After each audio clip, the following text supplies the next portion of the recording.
Thanks for joining us again for another piano repair video. This video today we're going to be showing you how to adjust the damper pedal, or sustain pedal as some would call it. What it is it's, of course that's going to be the right pedal on a grand or upright piano. Here we've got the hammers, and then behind them that rest up against the strings are the damper heads. Okay, so they're felt pieces, and as you may know, that they rest up against the strings to stop the strings from sounding when the note isn't playing. So the right pedal is going to, as you can see, lift all of those dampers. Okay, and adjusting that to the right level is an important part of regulation. Now what you want to do is you want to get to where you can press the pedal down maybe about a 1/4 inch or so, and I'll show you the adjustment in a moment here, but you want to press it down about a 1/4 inch before the dampers all start to lift. Okay, so I'm pressing my pedal down. You can't see this at the moment, but pressing the pedal down just a little bit. It should go down about a 1/4 inch before those dampers start to lift. Okay, and of course it's important to make sure that we adjust the dampers so that they all lift at the same time, which we'll show you in another video. But this video is demonstrating how to adjust that when that damper lifts. Okay, now if you get to where the pedal goes almost all the way down, or even all the way down, and the dampers either don't lift at all or don't lift just a little bit, and don't start even lifting until the pedal's almost all the way down, then of course it needs to be adjusted.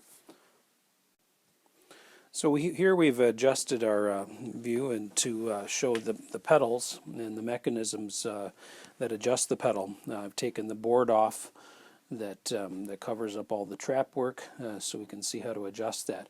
Now as we can see, this is the pedal we're adjusting, which is the damper or sustain pedal, and in most cases there's going to be a rod that connects the pedal to the trap work. Okay, so this lever or this rod here goes over to the pedal lift rod and up to the action. But the adjustment is made right here at the top of this bolt here that's attached to the pedal. There's usually a screw of some kind. Sometimes it's a square nut.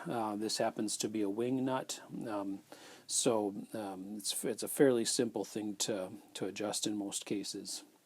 And by turning the screw clockwise, say for example, with this piano, I can push down the pedal about that much, and you can feel it's not necessarily noticeable when you're playing as much, but when you're pressing just a little bit, you can feel the point where you have a little more pressure, and that's when it starts to lift the dampers. And you can also look. You can look up at the dampers while you're pushing the pedal down to see when they lift. Okay, you can do this with your foot while you're standing, or press it down with your hand and watch the dampers.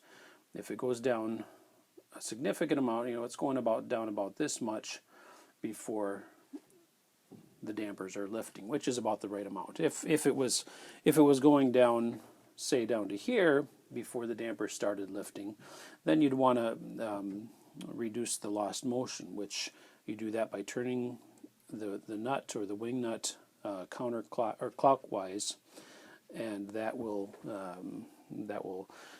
lessen the lost motion. Okay, now if for some reason the dampers start lifting immediately when the pedal starts moving, then you need to put some lost motion in, because then you run into the chances things adjust of having ringing dampers, because it'll be where the dampers are not fully contacting the strings.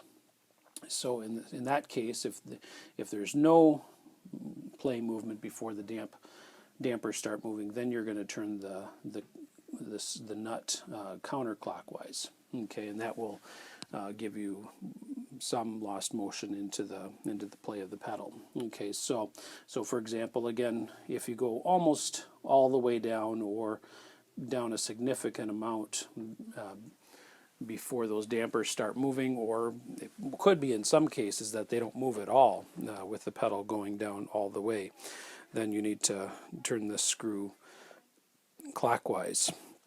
And so it's a fairly simple adjustment to make, but an important one. So if you have any questions about it or need to buy piano parts and supplies, feel free to visit our website, which is howardpianoindustries.com.